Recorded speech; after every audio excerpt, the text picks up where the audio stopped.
지난주 우리는요, 입다가 말했던 최악의 서원을 보았습니다. 자, 서원, 맹세할 서자, 원할 원자죠. 내 마음에 너무나도 크게 간절하게 원하는 것이 있어서 하나님께 맹세하는 것. 이것을 우리는 서원이라고 합니다. 서원은요, 할 수도 있고 안 할 수도 있습니다. 하지만 우리가 지난주 나누었죠. 했다면 그것은 반드시 지켜야 하는 하나님과의 약속 아니겠습니까? 지난주 입다가 서원했던 것은 최악의 서원임에 분명합니다. 왜냐하면 사람을 번제물로 드리겠다라고 하는 소위 인신제사는 하나님께서 이미 가증히 여기시는 것이었고 하나님께서 분명히 사람을 제물로 드려서는 안 된다라고 분명하게 말씀하셨기 때문입니다. 자, 그렇다면 우리는 어떻게 해야 되는 거죠? 아무리 급하더라 할지라도 아무리 간절하다 할지라도 하나님께서 안 돼라고 말씀하신 것에 대해서는 하면 안 되는 거죠. 이건 상식이에요. 그럼에도 불구하고 이 입다는 자신이 잘못한 그 서원을 끝까지 가지고 나아갔다라는 거죠. 이게 지난주 우리가 던졌던 질문 아닙니까? 왜 입다는 자신의 서원이 잘못되었다는 것을 알면서도 끝까지 그 고집을 꺾지 않고 자신의 딸을 번제물로 드렸을까? 이게 우리가 지난주 던졌던 질문이죠. 자, 이 질문에 대한 답을 저는 이렇게 내려 썼습니다. 그것은 본질적으로 하나님을 향한 그들의 알미, 입다의 믿음이 잘못되어 있었기 때문이다 라고 말씀을 드렸죠. 지난주 입다는요, 사사기 11장 35절에서 이렇게 얘기했습니다. 내가 여호와를 향하여 입을 열었으니 능히 돌이키지 못할 것이다. 이 말 맞는 말입니다. 왜? 하나님과 서원한 것은 반드시 지켜야 하는 것이기 때문에 내가 어떻게 이것을 돌이킬 수 있으랴. 이거는 반드시 지켜야 하는 거야 라고 했던 이 입다의 말은 맞는 말이에요. 틀린 말이 아닙니다. 그런데 입다에게 이 말은 틀린 말이었습니다. 자, 왜냐? 내가 여호와를 향하여 라고 얘기를 할 때 입다가 전제하고 있는 그 하나님이 이미 틀려 먹었기 때문인 거죠. 제가 말씀을 드렸어요. 입다가 전제하고 있는 하나님은 어떤 하나님이었느냐? 이방인들이 거짓 우상을 섬기는 것처럼 우상과 동급인 하나님이었죠. 다시 말할까요? 인간의 온갖 아첨과 또한 거창한 희생 제물로 그의 마음을 환심을 사야만 내가 원하는 것을 들어주는 분이야 라는 딱 거기까지의 하나님만을 생각하고 있었기 때문에 입다는 전제가 틀린 거예요. 내가 여호와를 향하여 내가 서원한 것을 어찌 돌이키리요? 이 말이 맞는 말임에도 불구하고 입다에게 틀렸던 말은 내가 여호와를 향하여라고 할 때 그 하나님이 이미 잘못되어 있었기 때문인 것입니다. 그래서 입다의 서원은 최악의 서원이었습니다. 이것은 하나님을 향한 전적인 신뢰와 맡김이 아니라 하나님을 제대로 믿지 못하는 불신과 거래의 이야기였습니다. 입다에게 필요한 것은 서원이 아니라 순종이었죠. 자신의 서원을 붙잡고 지키는 것이 아니라 자신과 함께 하시는 하나님만을 신뢰하며 의지하며 그 믿음의 길을 걸어야 했던 입다. 하지만 그렇게 하지 못했습니다. 자, 그러자 이제 오늘 본문에서 또 다른 갈등의 이야기가 나타나고 있는데요. 오늘 본문 1절을 보시죠. 오늘 본문 1절. 암몬과의 전쟁이 끝나자 이스라엘 안에서 갈등이 빚어집니다. 자, 1절 읽겠습니다. 에브라임 사람들이 모여 북쪽으로 가서 입다에게 이르되 내가 암몬 자손과 싸우러 건너갈 때에 어찌하여 우리를 불러 너와 함께 가게 하지 아니하였느냐? 우리가 반드시 너와 내 집을 불사르리라 하니. 자, 여러분, 우리는 이런 것을 보고 오늘날 뭐라고 얘기하냐면 이제 갑질한다 이렇게 얘기하죠. 갑질한다. 자, 당시 에브라임 지파는 이스라엘의 12지파 가운데 가장 정치적으로 군사적으로 힘 있는 지파였습니다. 그냥 세상 말을 좀 빌린다면 끝발 있는 지파가 에브라임 지파였습니다.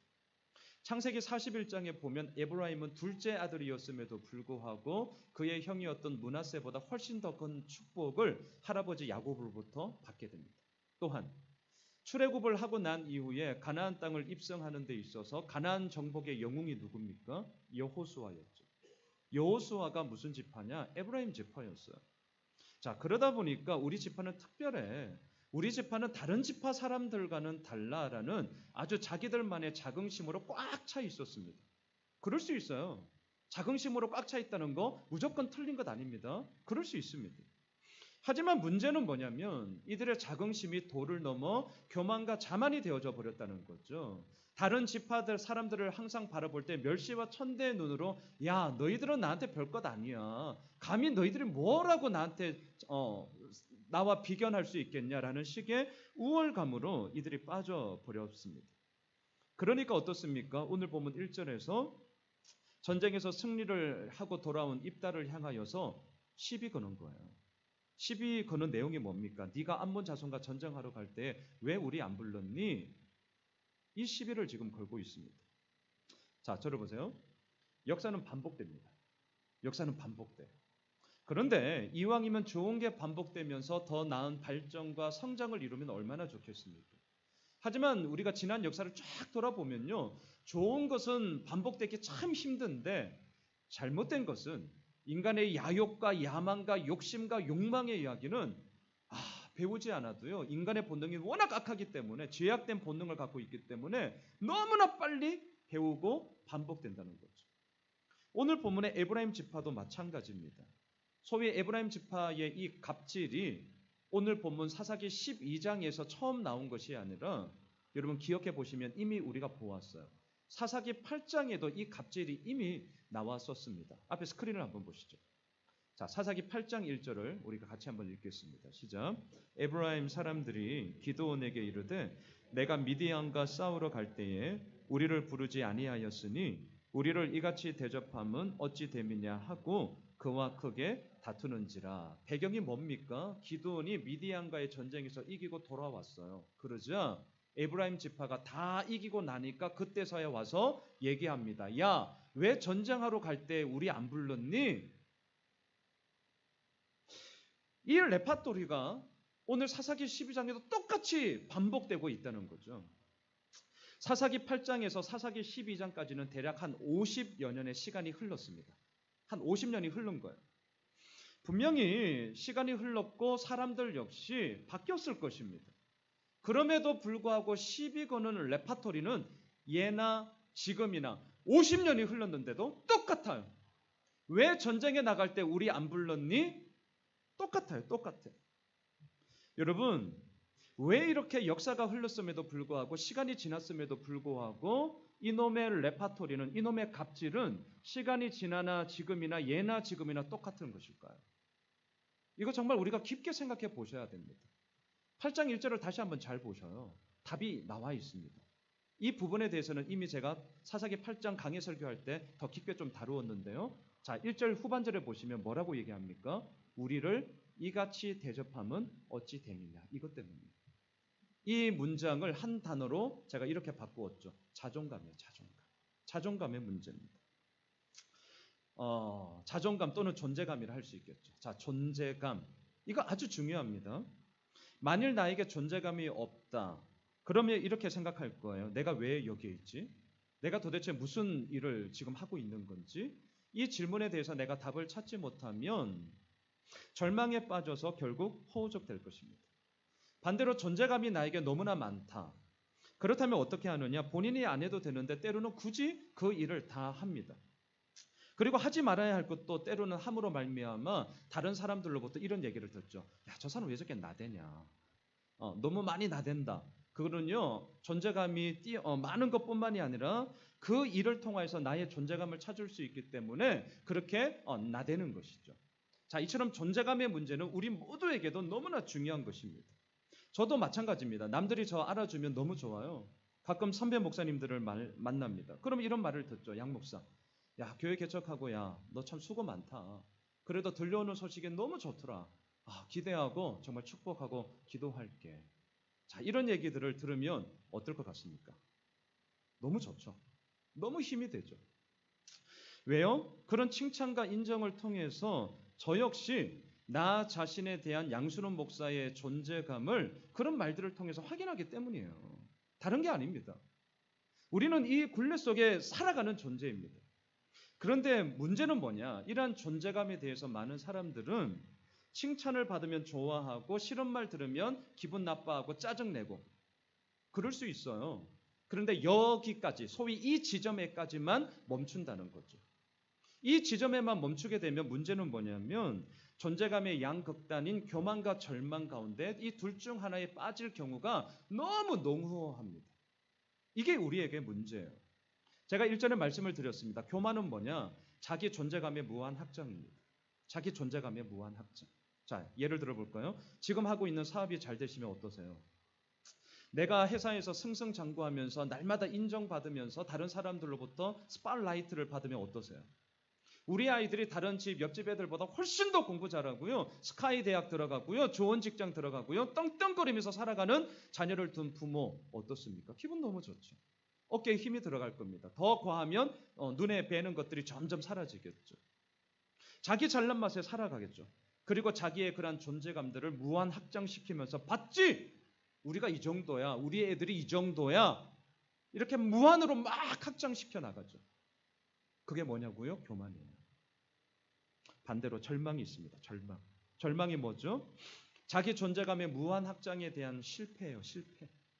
실패하니까 어떻습니까? 포기하고 좌절하죠. 때로는 시류에 빠져서 허우적대면서 이게 뭐야? 죽느니 사느니 그런 삶의 절망 가운데 한탄을 하면서 정신 못 차릴 때가 있습니다. 이게 자기 존재감의 무한 확장에 따른 실패요, 절망의 이야기가 우리들 삶 가운데 드리워져 있습니다. 자, 오늘 본문에 나오는 에브라임 지파가 딱 이 지점이라는 거예요. 딱 이 지점.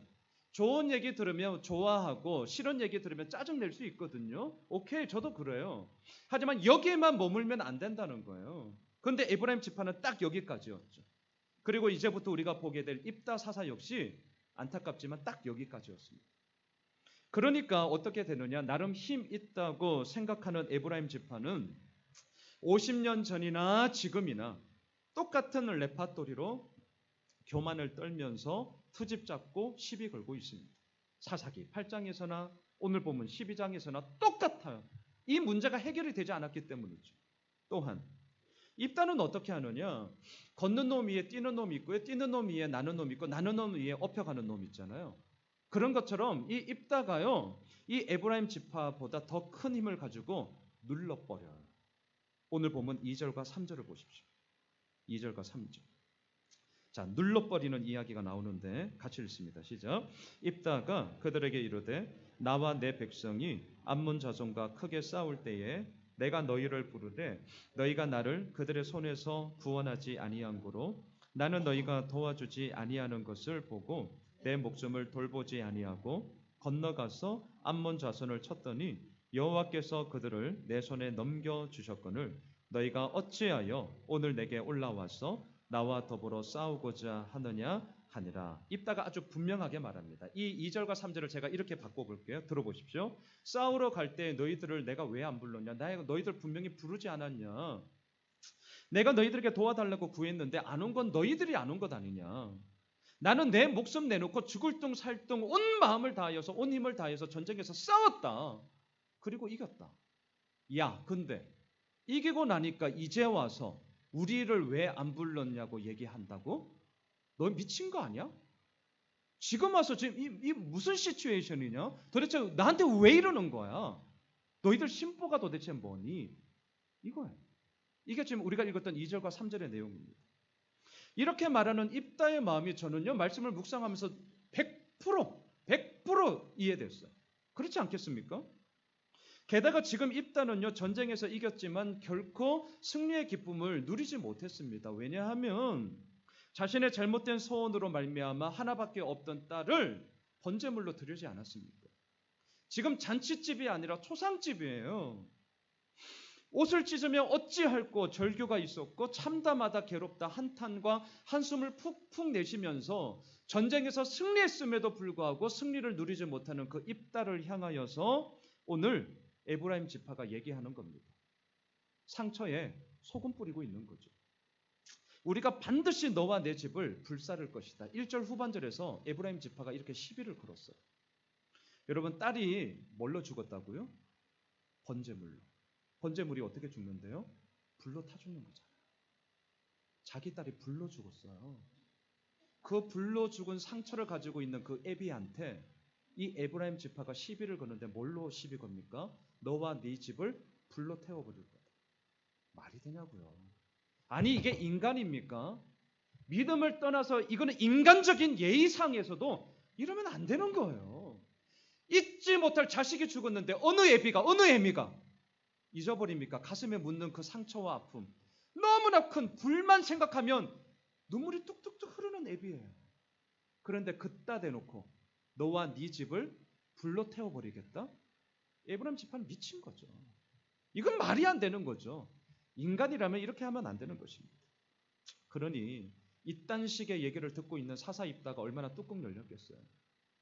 지금 이렇게 오늘 본문 2절 3절은 문어체로 곱게 그냥 이렇게 기록한 거죠. 이거는 좀 세게 얘기하면 막 쌍욕을 하면서 니들 어떻게 이럴 수 있냐라고 항변해야 되는 내용 아닙니까? 그래서 에브라임 지파를 향하여서 사사 입다가 어떻게 하느냐? 오늘 본문 4절을 보세요. 4절. 입다가 이렇게 하는데요. 4절 같이 읽습니다. 입다가 길앗 사람을 다 모으고 에브라임과 싸웠으며 길앗 사람들이 에브라임을 쳐서 무찔렀으니 이는 에브라임의 말이 너희 길앗 사람은 본래 에브라임에서 도망한 자로서 에브라임과 므낫세 중에 있다 하였습니다. 자, 사사기 8장에서 기드온은요 트집 잡고 시비 거는 에브라임 지파에게 그때는 어떻게 했냐면 겸손을 떨었어요.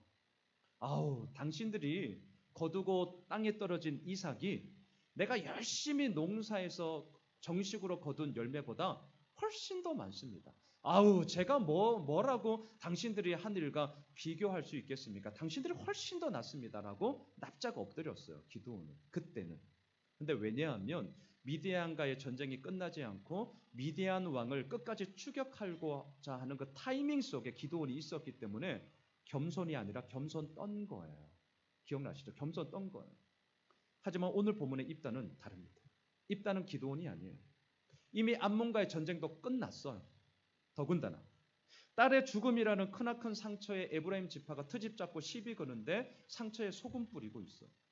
더욱이 4절 중반을 한번 보시면 에브라임 지파의 말이 너희 길앗 사람은 본래 에브라임에서 도망한 자로서 에브라임과 므낫세 중에 있다 하였습니다. 이런 말을 하고 다녔습니다. 여기서 도망한 자, 이 말은요 원어를 보시면 주인의 허락도 없이 도망간 종, 도망간 노예라는 뜻을 갖고 있습니다.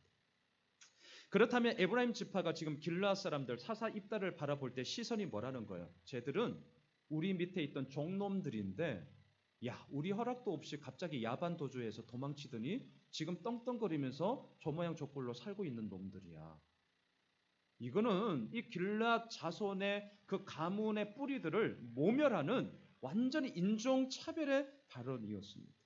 이건 말도 안 되는 거예요. 역사적 사실은 그렇지 않습니다.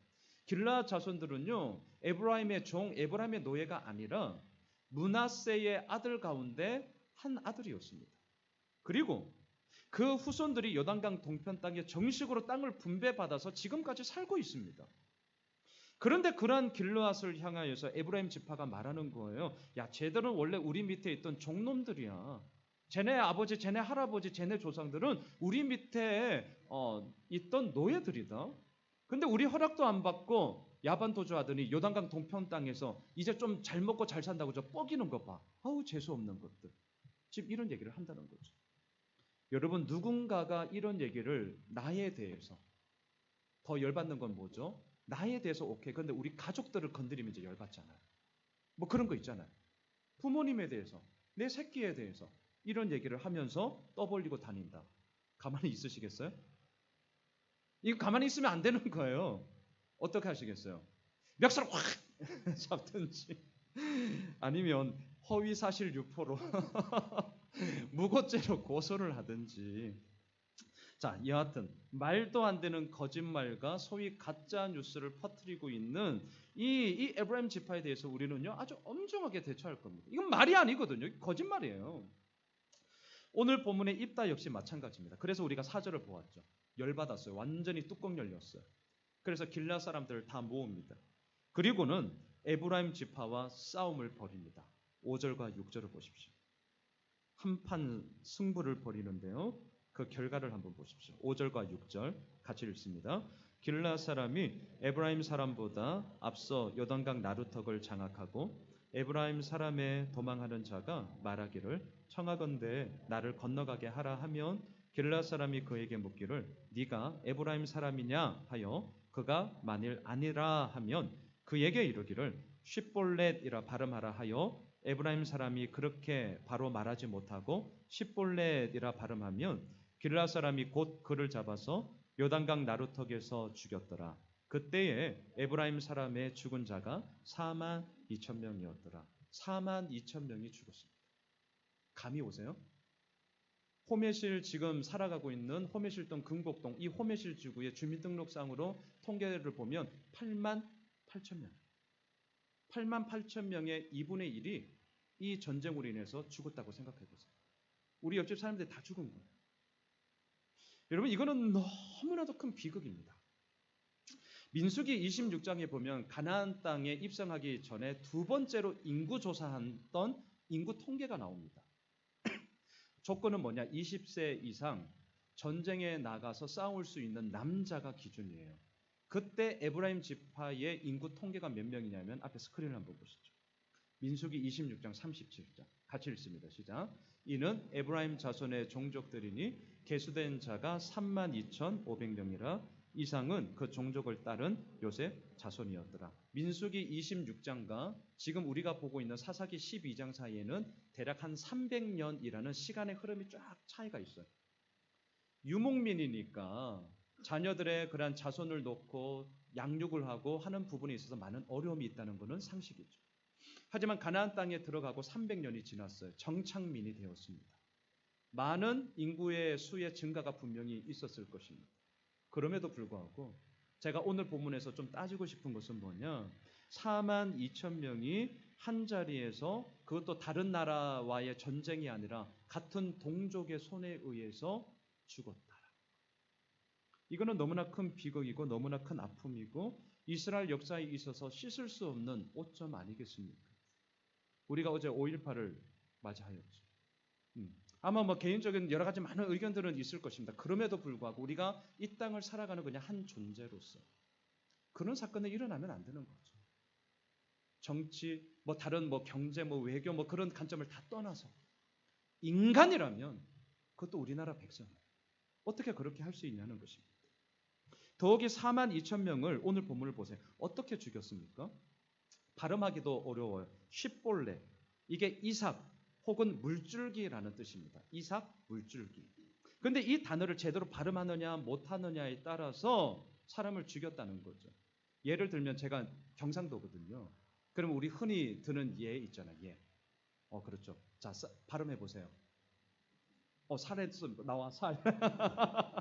지금 이거예요. 쌀 해봐. 저는 발음이 좋아요. 쌀 이러는데 우리 손진성 집사님. 그렇죠. 살 이런 나중에 물어보셔요. 살 이렇게 얘기하는. 그러면 어떻게 됩니까? 와 이래 죽였다는 거죠. 자 보세요. 오늘 본문에서 잘잘못을 한번 따진다면 먼저 시비를 건 에브라임 지파가 분명히 잘못한 겁니다. 그렇죠? 자신들은 전쟁에 나가지도 않았고 전쟁 다 끝나고 그것도 이기고 나니까 이제 와가지고 우리를 왜 안 불렀냐? 이 거짓말이에요. 그렇게 거짓말을 하면서 트집을 잡으면서 이건 누가 봐도 말도 안 되는 억지였습니다.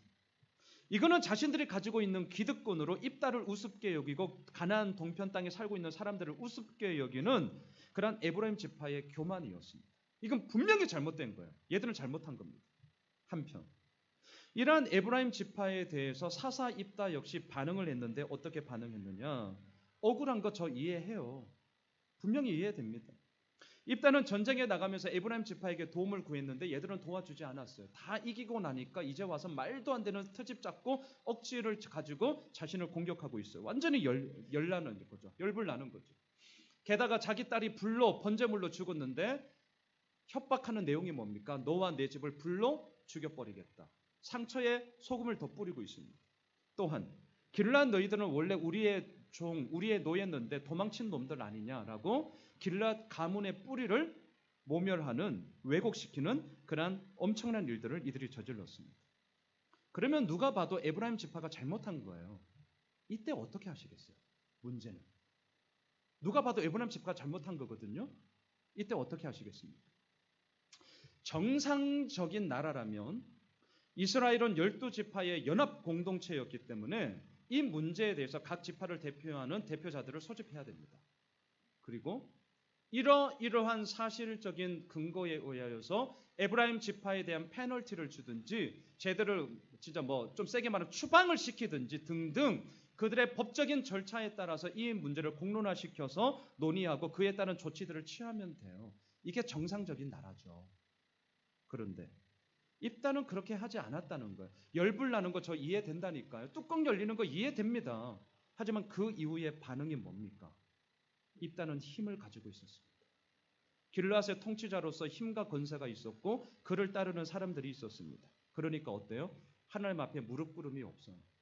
그리고 자신이 가지고 있는 힘과 권세를 이용했습니다. 전쟁을 일으켰습니다. 4만 2천 명을 죽였습니다. 이건 전쟁이 아니라 대학살이죠. 우리는 알고 있습니다. 칼과 칼의 대결에서는 이겼다 할지라도 그 승리는 진짜 승리가 되지 못합니다. 왜냐하면 칼의 승리는 또 다른 칼의 복수를 불러오고 칼로 이루어진 평화는 또 다른 칼에 의해서 그 평화가 깨어지기 때문입니다. 그래서 마지막 오늘 본문 7절을 보십시오. 오늘 본문 7절 함께 읽을까요? 시작. 입다가 이스라엘의 사사가 된 지 6년이라 길앗 사람 입다가 죽음에 길앗에 있는 그의 성읍에 장사되었더라. 사사기 기자가 지금까지 한 사사의 마지막을 기록할 때 늘 쓰던 한 단어가 있습니다. 이거예요. 누가 사사가 되매 그 땅이 몇 년 동안 평온하였더라. 샬롬의 이야기가 항상 나왔습니다. 그런데 오늘 입다는 어떠냐? 그 땅이 평온하였더라. 평온의 이야기, 샬롬의 이야기, 자유와 회복의 이야기를 전혀 찾아볼 수 없는 사사가 되어버렸습니다. 말씀을 정리하겠습니다. 사사 입다 그리고 에브라임 지파 누가 잘못한 거냐고요? 둘 다 잘못한 겁니다. 둘 다. 트집 잡고 시비 거는 에브라임 지파 이거는 어느 누가 봐도 잘못한 거예요. 하나님이 명하신 율법이 아니라 같은 동족을 무려 4만 2천 명이나 죽인 입다 그 역시 잘못한 것입니다. 힘과 힘의 대결, 칼과 칼의 대결 여기에는 전쟁과 죽음 그리고 또 다른 원한과 복수만이 있을 뿐이었습니다. 그래서 제가 오늘 설교 제목을 이렇게 정했어요. 진짜 우리가 싸워야 할 것. 오늘 본문을 통해서 저는 이렇게 말씀드리고 싶습니다. 사사 입다와 에브라임 지파가 진짜 싸워야 할 것은 뭐냐? 서로를 죽이는 전쟁이 아니라 하나님 앞에 내가 과연 온전히 서 있는가? 이걸 오늘 저의 설교 결론으로 맺고 싶습니다. 하나님 앞에 내가 온전히 서 있는가? 왜 이걸 결론으로 포인트로 잡고 싶냐면 이런 거죠. 에브라임 지파가 터집을 잡고 억지를 부린 이유가 뭡니까? 그 밑바탕에 있는 본질적인 문제. 나를 이같이 대접함이 어찌 되느냐? 존재감의 문제. 존재감의 문제. 다른 지파를 열등하게 여기고 자신의 교만과 자만, 우월감 때문에 에브라임 지파는 터집 잡고 시비를 걸었습니다. 50년 전이나 지금이나 똑같아요. 이 존재감의 문제, 내가 하나님 앞에 서 있는 어떠한 존재인가에 대한 분명한 자각과 회개와 하나님으로부터 주어지는 겸비함이 에브라임 지파는 시간이 50년이 지났는데도 똑같다는 거죠. 이게 본질적인 문제입니다. 하나님 앞에 내가 온전히 서 있는가? 이것을 에브라임 지파는 싸워야 했습니다. 이게 진짜 싸워야 할 것입니다. 입다는 어떻습니까? 트집 잡고 시비 거는데 누가 좋아하겠습니까? 짜증나죠. 따져야죠. 화납니다. 하지만 입다는 여기서 멈추지 않았어요. 전쟁을 일으켰습니다. 4만 2천 명을 죽였습니다. 이건 전쟁이 아니라 대학살입니다. 해서도 안 되고 있어서도 안 될 이스라엘 역사에 씻을 수 없는 오점임에 분명하죠. 입다가 이렇게 한 이유가 뭡니까? 그 본질적인 뿌리를 잘 보십시오. 입다는 사생아로 태어났습니다. 자신이 성장하던 모든 상황과 환경 속에 받았던 상처와 아픔이 너무나 컸습니다. 그리고 잘못된 서원으로 말미암아 자신의 하나밖에 없는 딸을 죽인 죄악의 문제를 입다는 하나님 앞에서 해결하지 못한 거예요. 입다가 진짜 싸워야 했던 것은 뭔 줄 아십니까? 나에게 시비를 걸고 트집 잡는 에브라임 지파 뚜껑 열린다니까요. 따져야죠. 하지만 진짜 싸워야 했던 것은 입다 역시 내가 하나님 앞에 온전히 서 있는가. 이 부분에 대해서 진짜 치열하게 싸워야 했었습니다. 사랑하는 성도 여러분, 오늘 본문을 통해서 시비를 걸지 마라. 트집 잡지 마라. 에브라임 지파처럼 저렇게 살면 안 된다. 이거 얘기하는 거 아닙니다. 아무리 화가 나고 아무리 억울하더라도 전쟁하고 사람 죽이면 안 된다. 사사입다처럼 저렇게 살면 안 된다. 단지 표면적으로 나타나는 이런 이야기를 하고자 하는 게 아닙니다. 오늘 본문은 우리들에게 아주 엄중한 질문을 던집니다. 너 하나님 앞에 온전히 서 있니? 어떻습니까? 이번 한 주간 우리들에게 이 질문을 던졌으면 좋겠습니다. 너 하나님 앞에 온전히 서 있니? 바라기는요, 이 질문 앞에 주님, 오늘도 온전히 서기 위해 우리가 함께 예배하며 몸부림칩니다. 주님, 나의 왕이 되시고 주님, 나의 주인이 되어주셔서 겸비함 가운데 하나님 앞에 온전히 서는 자 되게 해주십시오. 우리 모두의 고백이 되길 소망합니다. 그리고 그러한 고백 속에 하나님이 이루어 가시는 참된 믿음의 길을 이번 한 주간 함께 맛보며 달려나가는 우리 예수 호메실의 모든 믿음의 가족들이 되시길 주님의 이름으로 축원합니다.